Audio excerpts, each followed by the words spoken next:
Everyone, this is Shweta Pandey. Welcome to step up academy. Students, exams आने वाले हैं, बहुत करीब हैं और इसी के साथ आपको ये लग रहा होगा कि सिलेबस कंप्लीट हो जाए, कुछ ऐसे वीडियोस मिल जाएं जहां पर क्विक रिवीजन हो जाए और सारा चैप्टर कंप्लीट हो जाए, कॉन्सेप्ट्स क्लियर हो जाएं और इसी के साथ कुछ ऐसे फैक्ट्स हमको मिल जाएं जिस बेसिस पर हम आंसर्स लिख सकें और काफ़ी सारे आंसर्स को या पूरे ही जो एग्ज़ाम आपका होने वाला है उसको काफ़ी अच्छे से अटेम्प्ट करें। ठीक, तो इसी सारी चीज़ों को देखते हुए आपके लिए लेके आया है step up academy super quick revision. तो आप जानते हैं कि आप मेरे साथ पढ़ते हैं पॉलिटिकल साइंस, तो क्लास 12 पॉलिटिकल साइंस के सारे चैप्टर्स के कॉन्सेप्ट्स हम सुपर क्विक रिवीजन में सुपर तरीके से कंप्लीट करने वाले हैं। और इसी के साथ जैसे कि हमने वन शॉट रिवीजन किया था उसमें हमने पूरा चैप्टर देखा था कि क्या दिया गया है चैप्टर में, कैसे सेंटेंस दिए गए हैं, कैसे सेंटेंस को हम यूज़ कर सकते हैं आंसर लिखते टाइम। बट अब टाइम आ गया है समराइज करने का, हम पूरे चैप्टर को समराइज करेंगे। अब आप ये कहेंगे कि पॉलिटिकल साइंस के चैप्टर्स कैसे समराइज होंगे, तो ये जानने के लिए आपको पूरा वीडियो देखना पड़ेगा। ठीक, तो स्टार्ट करेंगे, ज़्यादा टाइम नहीं लगाएंगे। आज का हमारा सेशन है क्लास 12 पॉलिटिकल साइंस, ये आपको मैंने बता ही दिया है। चैप्टर नंबर 2 है न्यू सेंटर्स ऑफ पावर। ठीक, इससे पहले का जो हमारा the end of bipolarity chapter है, चैप्टर नंबर 1, ये भी हम कंप्लीट कर चुके हैं सुपर क्विक रिवीजन में। तो आप सारे वीडियोस को काफ़ी अच्छे से देख सकते हैं और हर एक चैप्टर को काफ़ी बेहतरीन तरीके से कंप्लीट कर सकते हैं। ठीक, स्टार्ट करने से पहले मैं आपको ये बता दूं कि यहाँ पर आप पेन कॉपी लेकर बैठें और इसी के साथ 3-4 पेजेस में आपका पूरा चैप्टर कवर हो जाएगा। और कोई भी क्वेश्चन आ जाए इस चैप्टर से रिलेटेड, कोई भी क्वेश्चन आ जाए, आप काफ़ी अच्छे से लिख पाएंगे। ठीक, तो न्यू सेंटर्स ऑफ पावर में सबसे पहले तो ये ध्यान रख लो कि बात हो रही है न्यू। ठीक है, कोई नई चीज़ की यहाँ पर बात हो रही है कि जो सेंटर है, हम देख रहे थे कि बाइपोलैरिटी में किस तरीके से हमने यूएसएसआर को पढ़ा, कैसे डिसइंटीग्रेशन पढ़ा, सब चीज़ें पढ़ी, यूएस की हेजेमनी देखी। अब हम देखेंगे कि इन सारी चीज़ों के डिसइंटीग्रेशन के बाद new centres of power emerge होते हैं। ठीक, न्यू सेंटर्स ऑफ पावर की अगर हम बात करें तो वो कौन से ऐसे ऑर्गेनाइजेशन हम कहेंगे, यूनियन हम कहेंगे कि ये न्यू सेंटर्स ऑफ पावर थे। मतलब कि जो वर्ल्ड था इसमें अब कुछ नई पावर आई। ठीक, ऐसे समझ लो, कुछ ऑर्गेनाइजेशन सेटअप हुए, किसने किए होंगे? स्टेट्स ने, कंट्रीज़ ने ही सेटअप किए होंगे, कंट्रीज़ ने मिलके किए होंगे सेटअप। ये सारी चीज़ें इसमें हम डिस्क्राइब करने वाले हैं। ठीक, तो न्यू सेंटर्स ऑफ पावर की जहाँ पर बात आएगी तो हमको पढ़ना है European union, association of south east Asian Nations. देखो, ये जितने भी ऑर्गेनाइजेशंस हैं इनके फुल फॉर्म अच्छे से याद रखिए, एक पक्का आएगा और फिर आप कहेंगे कि हमने याद नहीं किया, इसलिए बार बार हम रिपीट करेंगे हर एक फुल फॉर्म को, ताकि आप लोग के माइंड में ऐसे सेट हो जाए कि आप लोग भूलें ही ना फुल फॉर्म। ठीक, तो south east, association of south east Asian nations, और फिर है इन एशिया, एशिया में आसियान। ठीक है, फिर SAARC, BRICS, in different parts of the world. Black colour को हम चेंज करते हैं, हम आते हैं रेड कलर पर और फिर स्टार्ट करते हैं। ठीक, और ये जितने भी ऑर्गेनाइजेशन सेटअप हुए इनका एम क्या था? इनका एम था प्रॉस्पेरस इकोनॉमी। ठीक, These organizations try to transform the countries in the region into prosperous economies.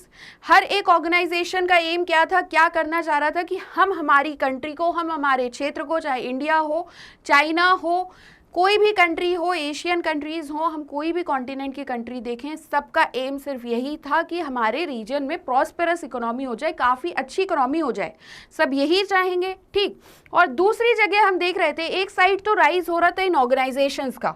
ठीक, ये समझ लो, न्यू सेंटर्स के नाम पर दो तरफ हम देख रहे थे। एक साइड न्यू सेंटर्स थे, न्यू सेंटर्स में ये ऑर्गेनाइजेशंस थे जिसमें हम पढ़ रहे हैं आसियान, सार्क, ब्रिक्स। ठीक, और दूसरी जगह हम देख रहे थे चाइना।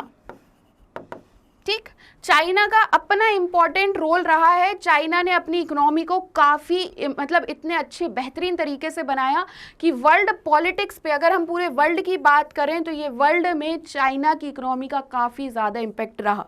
तो न्यू सेंटर्स ऑफ पावर दो तरीके से इमर्ज हो रही थी, ये आप लोगों को क्लियर हो गया होगा। अब हम आ गए हैं ईयू पे, यूरोपियन यूनियन की बात करते हैं तो हम सेकेंड वर्ल्ड वॉर की बात करते हैं, क्योंकि सेकेंड वर्ल्ड वॉर के बाद 1945 में एक डायलेमा चल रहा था। डायलेमा हम ऐसे कह सकते हैं कि एक तरीके से काफ़ी कन्फ्यूजन, चिंतन इन लोगों को चल रहे थे और वो ये चल रहे थे कि यूरोप का स्टेटस कैसा होगा। यूरोप की अगर हम बात करें तो यूरोप में जितने भी लीडर्स थे इन सबका एक ही यहाँ पे ये सोच थी कि यूरोप का स्टेटस क्या रहेगा सेकेंड वर्ल्ड वॉर के बाद। ठीक, cold war ended the integration of Europe, मतलब कि जो कोल्ड वॉर था, कोल्ड वॉर क्या होता है कि डायरेक्टली कोई भी कंट्री अटैक नहीं कर रही है एक दूसरे पर, लेकिन इकोनॉमिकली पॉलिटिकली ये एक दूसरे पर क्या करते हैं, अटैक करते हैं इनडायरेक्टली, ऐसे समझ लो। तो जो कोल्ड वॉर था उसने काफ़ी हद तक हेल्प की यूरोप के इंटीग्रेशन को लेकर आफ्टर 1945। यूरोप इकोनॉमी को, अब कोई भी इकोनॉमी है तो उसे फाइनेंशियल सपोर्ट की तो ज़रूरत ही होगी। अगर क्वेश्चन में पूछा जाए कि यूरोप के बारे में या यूरोपियन यूनियन के बारे में बताइए, तो हम कुछ ऐसे ही स्टार्ट करेंगे कि सेकेंड वर्ल्ड वॉर के बाद 1945 की हम बात कर रहे हैं। यूरोपियन लीडर्स को काफ़ी चिंतन हो रहा था, टेंशन हो रहा था कि यूरोप का स्टेटस क्या होगा सेकेंड वर्ल्ड वॉर के बाद। ठीक, इसी बेसिस पर हमने देखा कि कोल्ड वॉर ने काफ़ी ज़्यादा एड किया या हेल्प किया यूरोप के इंटीग्रेशन को लेकर 1945 के बाद। और फाइनेंशियल सपोर्ट किसने दिया यूरोप को, इकोनॉमी को, तो ये दिया यूएसए ने under the Marshall plan. USA एक मार्शल प्लान लेके आता है, मार्शल प्लान के तहत ही यूएसए ने यूरोप को फाइनेंशियल सपोर्ट किया। ठीक, क्लियर हुआ। मार्शल प्लान के अंतर्गत एक था OEEC, मतलब कि organisation for Europe economic cooperation. ये इस्टेब्लिश हुआ 1945 में, और ये एक ऐसा फोरम बन गया जहां पर कौन थे, यूरोपियन वेस्टर्न स्टेट्स। ठीक, क्लियर हुआ। अब हम आते हैं दूसरा जो स्टेप था, another step in the direction of political cooperation. Political cooperation की भी ज़रूरत है। हम पूरा EU पढ़ेंगे, देखो कोई भी ऑर्गेनाइजेशन पढ़ो उसको इकोनॉमिकली भी पढ़ो, पॉलिटिकली भी पढ़ो, और सोशो कल्चरल, ये सारे वर्ड्स जो भी हैं ये सारे बेसिस पर हर एक ऑर्गेनाइजेशन को हमको पढ़ना है, ये ध्यान रखना।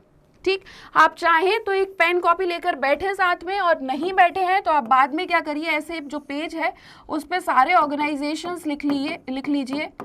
ठीक, आसियान, ब्रिक्स, सार्क, ये सब लिख लीजिए। यहाँ पे इनका इस्टेब्लिशमेंट, ठीक, मेंबर कंट्रीज़, इकोनॉमिकली ये क्या कर रहे हैं, सोशली क्या कर रहे हैं, पॉलिटिकली क्या कर रहे हैं, ये सब लिख लीजिए कि पेज पर पूरे ऑर्गेनाइजेशंस काफ़ी बेहतरीन तरीके से कंप्लीट हो जाएंगे, फैक्ट्स कंप्लीट हो जाएंगे, और फिर थोड़ा सा आप लॉजिक्स लगाइए और सारे ऑर्गेनाइजेशंस के आंसर काफ़ी बेहतरीन तरीके से लिख दीजिए। ठीक, अनदर स्टेप जो था पॉलिटिकल कॉपरेशन में, तो इसके तहत काउंसिल ऑफ यूरोप इस्टेब्लिश किया गया 1949 में। इकोनॉमिक के लिए OEEC 1948 में, और काउंसिल ऑफ यूरोप 1949 में इस्टेब्लिश किया गया पॉलिटिकल कॉपरेशन के लिए। लेकिन अगर हम देखें जो इकोनॉमिक पूरी प्रोसेस थी, ठीक, इंटीग्रेशन की, economic integration of European capitalist countries proceeded leading to the formation of European economic community in 1957। और इसके बाद आगे चल के ये जितना भी वेलफेयर के, कल्याण की, या politically, economically, regional prosperous economy की बात कर रहे हैं, तो धीरे धीरे करके कुछ इस तरीके से EU का फॉर्मेशन स्टार्ट होता है। ठीक, इकोनॉमिकली इनने एक ऑर्गेनाइजेशन बना दिया OEEC, पॉलिटिकली इनने बना दिया काउंसिल ऑफ यूरोप 1949 में।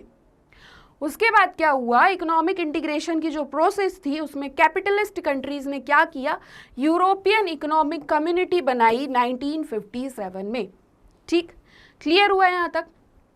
और इसके बाद हमने देखा ये जो प्रोसेस थी इसमें पॉलिटिकल डायमेंशन भी थे with the foundation of European parliament, और अब इन्होंने क्या किया, यूरोपियन पार्लियामेंट भी बना दी। ठीक, उसके बाद क्या होता है, जो कोलैप्स था सोवियत ब्लॉक का, इसके थ्रू इस्टेब्लिशमेंट होता है यूरोपियन यूनियन EU का 1992 में। यहाँ तक क्लियर हुई पूरी कहानी। तो कुछ इस तरीके से स्टार्टिंग हुई EU की, ये सारे फॉर्मेशन हुए। इसमें हमें याद रखना है कि काउंसिल ऑफ यूरोप बना 1949 में, यूरोपियन इकोनॉमिक कम्युनिटी बनी 1957 में। पॉलिटिकल डायमेंशन कैसे मिला यूरोप में, तो यूरोपियन पार्लियामेंट बना के, और जैसे ही सोवियत ब्लॉक का कोलैप्स होता है, हम डिसइंटीग्रेशन पढ़ते हैं, उसके बाद हम देखते हैं इस्टेब्लिशमेंट हो जाता है EU का, यूरोपियन यूनियन का 1992 में। ठीक, यहाँ तक थी ये कहानी। अब हम बढ़ते हैं इकोनॉमिक इन्फ्लुएंस कैसा रहा EU का। अगर हम इकोनॉमिक इन्फ्लुएंस की बात करें तो ऐसा कहा जाता है कि USA के बाद हर एक चीज़ में अगर हम नंबर सेकंड पे देखें तो वो EU ही है। अब कैसे, ये समझने के लिए कुछ फैक्ट्स को समझना होगा। सबसे पहले ये समझो, EU वर्ल्ड की सेकंड बिगेस्ट इकोनॉमी है, जिसकी GDP कितनी है, GDP है more than $17 trillion in 2016, next to the USA। World trade में कितना शेयर है EU का, तो ये much larger है than that of the US, allowing to be more assertive in trade dispute with the US and China. अभी हमें focus करना है EU पे, तो EU में ये याद रखना कि GDP कितनी है, $17 ट्रिलियन है 2016 में, तो ये वर्ल्ड की सेकंड बिगेस्ट इकोनॉमी है। वर्ल्ड ट्रेड की अगर हम बात करें तो जो शेयर है EU का वो लार्जर है than that of the US। ठीक, क्लियर हुआ। पॉलिटिकल और डिप्लोमेटिक इन्फ्लुएंस कैसा है, जैसे मैंने आपको बताया कि हर एक ऑर्गेनाइजेशन को पॉलिटिकली इकोनॉमिकली पढ़ना ही है, तो इसका पॉलिटिकल और इकोनॉमिक डिप्लोमेटिक इन्फ्लुएंस, देखो सबसे पहले इकोनॉमिक इन्फ्लुएंस पढ़ा, अब हम पढ़ेंगे political and diplomatic influence of EU। तो ये कैसा है, EU का जो इन्फ्लुएंस है अगर हम बात करें इस क्षेत्र में या इस फील्ड में, तो हम देखते हैं कि जो 2 मेंबर्स हैं EU के, वो ब्रिटेन और फ्रांस है, ये परमानेंट सीट होल्ड करते हैं UN सिक्योरिटी काउंसिल में। ये अपने आप में बहुत बड़ी बात है कि UN की सिक्योरिटी काउंसिल में परमानेंट सीट होना। फिर जब UN सिक्योरिटी काउंसिल में कुछ मैटर्स आते हैं तो इनके वोट्स काफ़ी मैटर करते हैं, इस वजह से ये इम्पॉर्टेंट है कि EU के जो मेंबर हैं वो UN सिक्योरिटी काउंसिल में परमानेंट सीट होल्ड कर रहे हैं। कौन कौन, ब्रिटेन और फ्रांस। और ऐसा नहीं है कि सिर्फ परमानेंट मेंबर में ही कंट्री है, नॉन परमानेंट मेंबर्स में भी EU के काफ़ी सारे कौन हैं, मेंबर्स कंट्रीज़ हैं। ठीक, क्लियर हुआ। EU की अगर हम बात करें तो EU US की पॉलिसीज़ को भी काफ़ी अच्छे से इन्फ्लुएंस कर पाया है। जैसे कि अगर हम बात करें US की अभी की पोजीशन की हम बात करें ईरान न्यूक्लियर प्रोग्राम पर, इस पर भी काफ़ी इफेक्ट डाला है किसने, यूरोपियन यूनियन ने। अब मिलिट्री इन्फ्लुएंस कैसा है EU का, तो EU की कंबाइंड फोर्सेस, ठीक ऐसे समझ लो कि ये पूरा वर्ल्ड है और इसमें से सिर्फ यूरोपियन यूनियन की हम बात करें, यूरोपियन यूनियन जिसमें कंट्रीज हैं, मेंबर कंट्रीज हैं, उन्हीं ने ये बनाया है यूनियन, तो इन्हीं की मेंबर कंट्रीज की अगर आर्म्ड फोर्सेस को हम कंबाइंड करते हैं तो ये सेकंड लार्जेस्ट है वर्ल्ड में, and also come second after the total spendings of US and defence. और दूसरी चीज़ आर्मी की तो बात है ही, डिफेंस में अगर फर्स्ट नंबर पे स्पेंड कर रहा है US तो सेकंड नंबर पर आता है EU। ठीक, सेम आर्मी में भी हमने यही केस देखा है। क्लियर हुआ। ब्रिटेन और फ्रांस की अगर हम बात करें तो ये EU के मेंबर्स हैं और ये इन्हीं के पास सिर्फ अगर हम बात करें तो न्यूक्लियर आर्सेनल है 550 न्यूक्लियर वॉरहेड्स का। ठीक, क्लियर हुआ। तो ये हो गई मिलिट्री इन्फ्लुएंस EU की। अब क्वेश्चन अगर EU से रिलेटेड एक भी आ जाए तो आप काफ़ी अच्छे से लिख सकते हो। इकोनॉमिक इन्फ्लुएंस भी देखा, पॉलिटिकली भी देखा और मिलिट्री इन्फ्लुएंस भी हमने देख लिया EU का। अब हम आ गए हैं आसियान पर। आसियान का फुल फॉर्म है association of south east Asian Nations.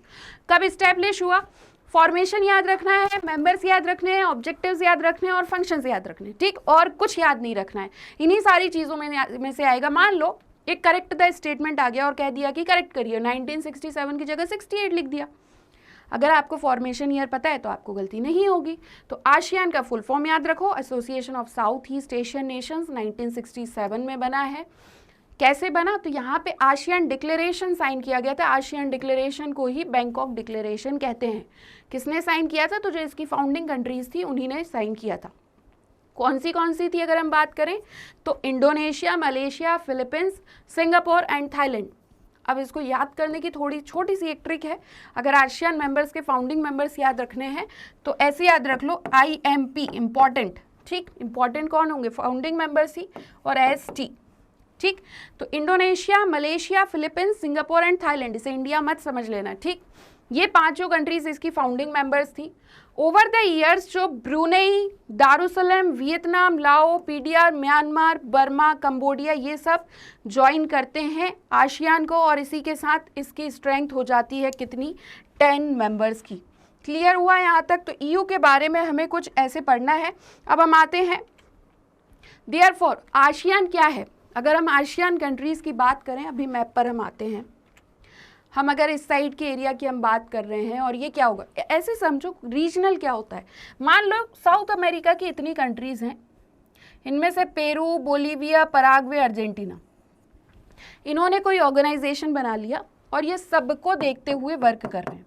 Next ये हो गया रीजनल ऑर्गेनाइजेशन। तो कुछ इसी तरीके से हम यहाँ पर देख रहे हैं कि आसियान फॉर्मेशन हुआ, तो ये हो गई रीजनल कंट्रीज। ठीक, तो आसियान क्या है, रीजनल ऑर्गेनाइजेशन है। क्यों इस्टेब्लिश किया गया, अब क्वेश्चन ही आता है। तो ये इस्टेब्लिश किया गया था कि रीजन की पॉलिटिकल और सोशल स्टेबिलिटी को प्रमोट कर सकें। कोई भी कंट्री, कोई भी रीजन, कोई भी ऑर्गेनाइजेशन का एम यही होता है कि स्टेबिलिटी लेके आ पाएँ। ठीक, इसी के साथ साथ और क्या कर सके, प्रॉस्पेरस कर सके, इकोनॉमी को वेलफेयर कर सकें, कल्चर अच्छा कर सकें, ये सारी चीज़ें, यूनिटी हो, डाइवर्सिटी हो, टेरिटोरियल इंटीग्रिटी मेंटेन करें, सोवर्निटी मेंटेन करें। तो यही सारी चीज़ों के लिए कोई भी ऑर्गेनाइजेशन सेटअप होता है। और इसी तरीके से आसियान का भी अपने आप में एक एम ये था कि पॉलिटिकल और सोशल स्टेबिलिटी को प्रमोट करें एमिड राइजिंग टेंशंस जो हैं among the Asia Pacific post colonial states में। मोटो क्या है, एक इंपॉर्टेंट क्वेश्चन ये भी है कि आसियान का मोटो क्या है, one vision, one identity and one community. ठीक, एक ही विजन होगा, एक ही आइडेंटिटी होगी और एक ही कम्युनिटी होगी। ठीक, लेकिन सबको ध्यान में रखते हुए आसियान ने विजन 2020 अडॉप्ट किया था 1997 में। ठीक, 1997 में इन्होंने एक विजन बनाया जिसका नाम रखा विजन 2020, और 2015 में इसने लॉन्च किया आसियान कम्युनिटी, जिसमें 3 पिलर्स थे। ठीक, तो आसियान कम्युनिटी में 3 पिलर्स हैं, 2015 में लॉन्च किया। कौन से हैं, तो political security community, economy community and socio cultural community. अब मान लो क्वेश्चन आ जाए कि आसियान कम्युनिटी पे कुछ लिखिए, तो हमें बस इतना लिखना है कि 2015 में लॉन्च किया है, 3 पिलर्स हैं। 3 पिलर्स देख लो, जो वो वर्ड जो मैं बार बार रिपीट कर रही हूँ वही है, political, economy and socio cultural. ठीक, क्लियर हुआ है यहाँ तक। अब हम आ गए ऑब्जेक्टिव्स ऑफ आसियान पर। आसियान के ऑब्जेक्टिव्स क्या होंगे, इकोनॉमिक ग्रोथ एक्सेलरेट करना, सोशियो प्रोग्रेस करना, कल्चर का डेवलपमेंट करना, ऑब्वियस है, जहाँ कहीं भी रीजन है वहाँ का जो कल्चर है उसका विकास करेंगे, इकोनॉमी अच्छे से करेंगे। तो साउथ ईस्ट एशियन नेशंस में ये सारी चीज़ें करना है। रीजनल पीस और स्टेबिलिटी, कोई भी चाहेगा, आप हमारे अपने घर में भी यही चाहते होंगे कि शांति बने रहे, स्टेबिलिटी बनी रहे, तो इनका भी अपना यही एम है। इसी के साथ ये चाहते हैं कि एक्टिव हों, जितने भी रीजन में कंट्रीज़ हैं ये एक्टिव कोलैबोरेशन करें, म्यूचुअल असिस्टेंस हो, कॉमन इंटरेस्ट पे। मान लो कि जो कंट्रीज़ हैं आसियान में, इनका अपना कुछ कॉमन इंटरेस्ट है, कॉमन प्रॉब्लम्स हैं, तो इन पे म्यूचुअल अंडरस्टैंडिंग के साथ ये वर्क करेंगी, ये इनका ऑब्जेक्टिव है। ठीक, अब हम आ गए हैं सार्क पर। सार्क का फुल फॉर्म है south Asian association for regional cooperation.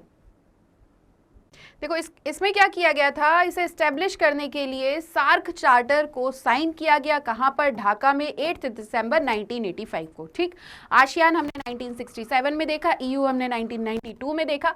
देखो ऐसे क्वेश्चंस भी आते हैं, MCQs में आ सकते हैं कि क्रोनोलॉजी में आप उसको सेट करिए, तो इसलिए ध्यान रखना। और हम सार्क कब देख रहे हैं, 8 दिसंबर 1985 को ढाका में। ठीक, आइडिया क्या था, तो रीजनल कोऑपरेशन का जो आइडिया था साउथ एशिया में, वो नवंबर 1980 में रेज होता है कंसल्टेशंस के बाद, जो कि 7 फाउंडिंग मेंबर्स थे, जो 7 फाउंडिंग कंट्रीज थी आसियान की, उनका कंसल्टेशंस होता है। और ये फाउंडिंग कंट्रीज के फॉरेन सेक्रेटरीज बात करते हैं और कहते हैं कि रीजन का कोऑपरेशन होना चाहिए।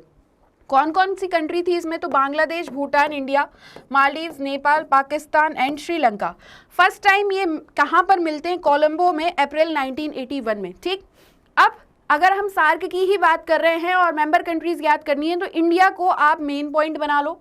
इंडिया की जितनी भी अगर हम मेंबर कंट्रीज देखें तो देखो, नेबर कंट्रीज बांग्लादेश, भूटान, मालदीव्स, नेपाल और पाकिस्तान और श्रीलंका। ठीक, अब इसके बाद अगर हम देखें तो 1981 कोलंबो में ये लोग एक साथ मिलते हैं, फॉरेन सेक्रेटरीज, और ये बात करते हैं कि हमारे क्षेत्र के कोऑपरेशन की ये बात करते हैं, साउथ एशिया में कोऑपरेशन होना चाहिए। ठीक है, हेडक्वार्टर्स और सेक्रेटेरिएट की अगर हम बात करें, वो काठमांडू नेपाल में है। और अब आप सोच रहे होंगे कि इंडिया की नेबर कंट्री तो अफगानिस्तान भी है, तो अफगानिस्तान फाउंडिंग मेंबर में नहीं थी, अफगानिस्तान न्यूएस्ट मेंबर बनता है सार्क का 31st एनुअल समिट में 2005 में। ठीक, अभी 9 ऑब्जर्वर कंट्रीज हैं सार्क की। ये क्वेश्चन आ सकते हैं कि सार्क की ऑब्जर्वर कंट्रीज बताइए, तो जो चाइना है वो मेंबर कंट्रीज में नहीं है, ऑब्जर्वर में है। तो China, Iran, Republic of Korea, Myanmar, Australia, EU, Japan, Mauritius और यूनाइटेड स्टेट्स ऑफ अमेरिका। ठीक, क्लियर हुआ। अब हम बढ़ते हैं आगे और इसके बाद अगर हम देखें तो ऑब्जेक्टिव्स क्या क्या हैं, तो जितने भी यहाँ के लोग हैं साउथ एशिया की, उनके वेलफेयर की बात करें और उनकी क्वालिटी ऑफ लाइफ को इम्प्रूव करें।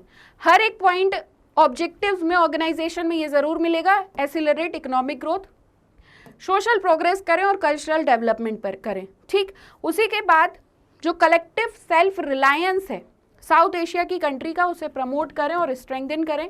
म्यूचुअल ट्रस्ट हो, अंडरस्टैंडिंग हो, एप्रिसिएशन हो, एक दूसरे को अगर प्रॉब्लम हो रही है कंट्री में, किसी भी रीजन में किसी भी कंट्री को प्रॉब्लम है तो उस चीज़ को समझें म्यूचुअल अंडरस्टैंडिंग के साथ। कॉपरेशन और डेवलपमेंट हो अदर कंट्रीज़ का। ये सारे ऑब्जेक्टिव्स हैं सार्क के। ठीक, अब हम आ गए ब्रिक्स पे। ब्रिक्स का फुल फॉर्म याद करना सबसे ज़्यादा आसान है क्योंकि इसमें है Brazil, Russia, India, China, south Africa, यही ब्रिक्स का फुल फॉर्म है। ठीक, 5 इमर्जिंग इकोनॉमीज़ थी और ये एक साथ आगे ऑर्गेनाइजेशन बनाती हैं। ये ब्रिक टर्म किसने दिया? अभी ब्रिक्स नहीं, अभी ब्रिक है। ठीक, उस साउथ अफ्रीका बाद में ऐड होता है। तो अगर हम सिर्फ ब्रिक की बात करें तो ये जिम ओनील ने दिया था, जो गोल्डमैन सैक्स के चेयरमैन रहे हैं 2001 में। कब फाउंड किया गया? तो 2006 में रशिया में। और ब्रिक्स कब बनता है? तो जब साउथ अफ्रीका जुड़ जाता है फर्स्ट मीटिंग में 2009 में। ठीक, क्लियर हुआ यहाँ तक? तो ब्रिक्स हो जाता है 2009 में। ब्रिक्स की लीडर समिट जो है वो हर साल होती है।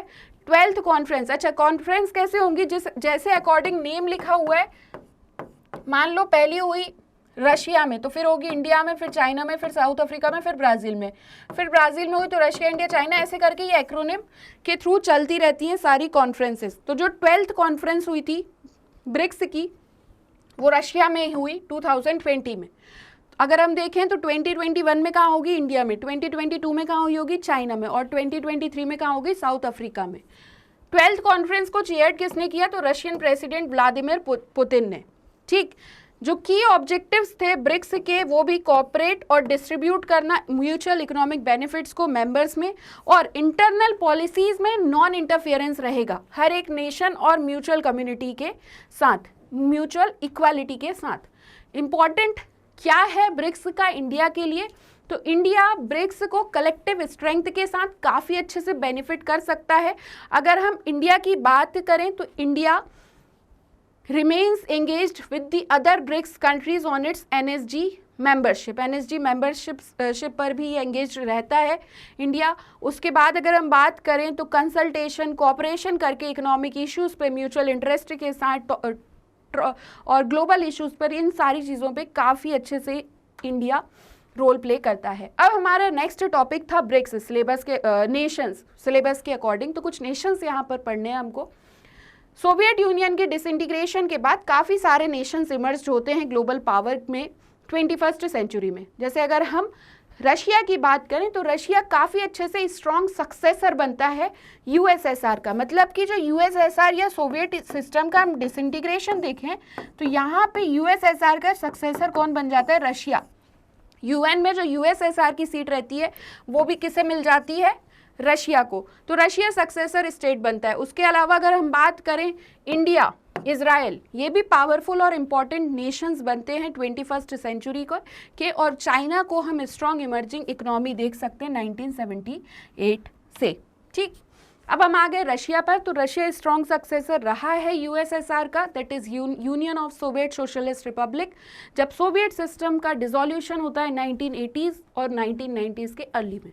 ठीक है, रशिया की इकोनॉमी कैसी है? क्वेश्चन ये आ सकता है। तो मिक्स्ड और ट्रांजिशनल इकोनॉमी है, अपर मिडिल इनकम की, और उसी के साथ natural resources, partially oil and natural gas, ये सारी चीज़ें यहाँ पर हम देख पा सकते हैं। ठीक, इंडिया की अगर हम बात करें तो इंडिया भी 21st सेंचुरी में ग्लोबल पावर की तरह इमर्ज हुआ, इंपॉर्टेंट ग्लोबल पावर की तरह। जिस टाइम पर वर्ल्ड एक्सपीरियंस कर रहा है पावर और राइज ऑफ इंडिया, ये एक मल्टी डायमेंशनल वे है। 135 करोड़ पॉपुलेशन के साथ इकोनॉमिक, कल्चरल, स्ट्रेटेजिक पोजीशन जो है कंट्री की वो बहुत स्ट्रॉन्ग है। ठीक, अगर इकोनॉमिक पर्सपेक्टिव से हम देखें तो जो टारगेटिंग है, गोल क्या है? $5 ट्रिलियन इकोनॉमी का 2024-25 तक, ये सबसे ज़्यादा इम्पॉर्टेंट चीज़ है इकोनॉमी को लेके। उसके बाद अगर हम बात करें तो इतना बढ़िया ह्यूज मार्केट है, कॉम्पिटिटिव ह्यूज मार्केट, कल्चर को भी इंक्लूसिव रखा हुआ है, इंडिया ने कल्चर से दूर नहीं हुआ है, हम देखते हैं कल्चर भी साथ में है। इसी के साथ 200 million people of Indian diaspora पूरे ग्लोब पर फैले हुए हैं, मतलब कि वर्क कर रहे हैं other parts of the countries में, अदर कंट्रीज में। ये सारी चीज़ें इंडिया को एक न्यू सेंटर ऑफ पावर की तरह बताता है इन 21st सेंचुरी।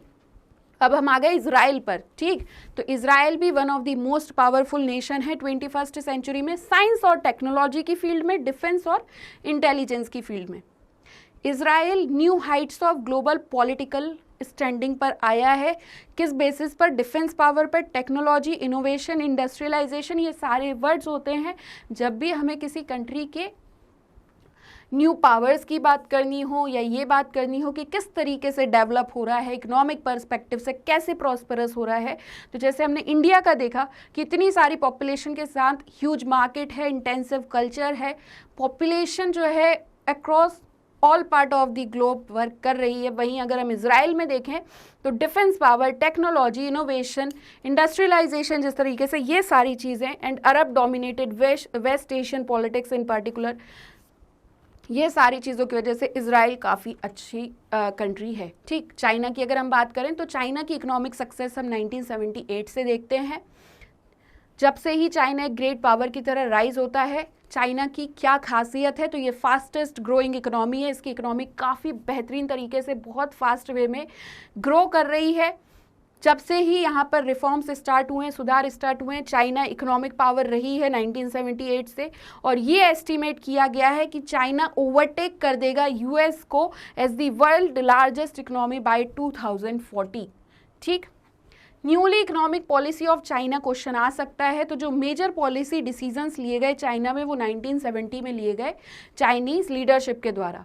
चाइना का एक आइसोलेशन था यूएस के साथ, ठीक है, लेकिन ये आइसोलेशन खत्म होता है, पॉलिटिकल और इकोनॉमिक आइसोलेशन 1972 में।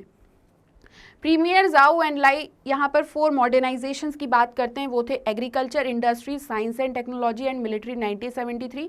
उसके बाद 1978 में डेंग जियाओपिंग अनाउंस्ड करते हैं ओपन डोर पॉलिसी। क्वेश्चन आ सकता है ओपन डोर पॉलिसी क्या थी या किसने अनाउंस की? तो 1978 में डेंग जियाओपिंग ने। और इकोनॉमिक रिफॉर्म्स हम देखते हैं चाइना में। जापान पर हम आ गए। जापान की बात आती है तो हाई टेक्नोलॉजी प्रोडक्ट्स की बात आती है, तो जापान को हम देखते हैं कि जापान काफ़ी हाई टेक्नोलॉजी प्रोडक्ट्स प्रोड्यूस करता है। जैसे कि अगर हम बात करें Sony, Panasonic, Canon, Suzuki, Honda, Toyota, Mazda etcetera, ये सभी सारे प्रोडक्ट्स जो इन कंपनीज़ के हैं वो जापान के ही हैं। 1964 में जापान जो है वो मेंबर बनता है OECD का, जो कि है organisation for economic cooperation and development, ठीक। साउथ कोरिया पर हम आ गए तो कोरिया जो है वो डिवाइडेड है 2 पार्ट्स में, 2 मेजर रीजन्स में। एक है साउथ कोरिया जिसे कहते हैं रिपब्लिक ऑफ कोरिया, और एक है North Korea, democratic people's republic of Korea, ठीक। सेकेंड वर्ल्ड वॉर में 38th पैरेलल लाइन के साथ कोरिया को 2 मेजर रीजन्स में डिवाइड किया जाता है, साउथ कोरिया और नॉर्थ कोरिया, ठीक। कोरियन वॉर के कारण जो 1950 से 53 तक चला और कोल्ड वॉर टेंशंस के कारण काफ़ी ज़्यादा राइवलरीज हो गई दोनों साइड में। मतलब एक साइड नॉर्थ कोरिया है और एक साइड साउथ कोरिया है। ये किस चीज़ से डिवाइड है? तो 38th पैरेलल से, ठीक। और इन दोनों के बीच में और टेंशंस का कारण क्या है अगर क्वेश्चन आ जाए तो Korean war, cold war tensions, ये चीज़ों ने इंटेंसिफाइड किया राइवलरीज बिटवीन दीज 2 साइड्स। और दोनों ही अगर हम बात करें कोरियाज़ की तो ये UN मेंबर्स बनते हैं ऑन 17 सितंबर 1991 में। एशिया में south Korea new centre of power emerge हुआ है। 1960 और 1980 के फेज में इसने अपना इकोनॉमिक पावर डेवलप किया, जिसे हम कहते हैं miracle on the hand river, ठीक। क्या है miracle on the hand river अगर क्वेश्चन आ जाए तो हमें यही बताना है। 1960 और 80s में इसने अपना इकोनॉमिक पावर डेवलप किया, किसने? साउथ कोरिया में, इन एशिया। 1996 में ऑल अराउंड डेवलपमेंट के लिए साउथ कोरिया मेंबर बन जाता है OECD का, ठीक। तो इसी के साथ जो हमारा ये चैप्टर था न्यू सेंटर्स ऑफ पावर, यहाँ पर इसका सुपर क्विक रिवीजन कंप्लीट होता है। इससे रिलेटेड कोई भी क्वेश्चन आ जाए अब आप काफ़ी अच्छे से अटेम्प्ट कर सकते हैं। हमने फैक्ट्स भी पढ़ लिए हैं, एनालाइज भी कर लिया है। एक चीज़ ध्यान रखना, ऑर्गेनाइजेशन से रिलेटेड कोई भी क्वेश्चन आ जाए, जो मैंने आपको बताया कि हमें जो कीवर्ड्स यूज़ करने हैं इन्हें यूज़ कर आपको लिखते जाना है।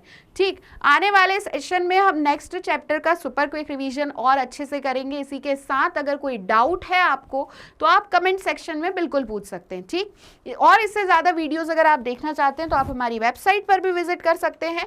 और जो भी मैंने आपको समझाया, आई होप आपको समझ आ गया होगा। और अगर आज का सेशन आपको बहुत अच्छा लगा है तो आप हमारे चैनल स्टेप अप एकेडमी को please like, share and subscribe करना बिल्कुल भी ना भूलें। Thank you.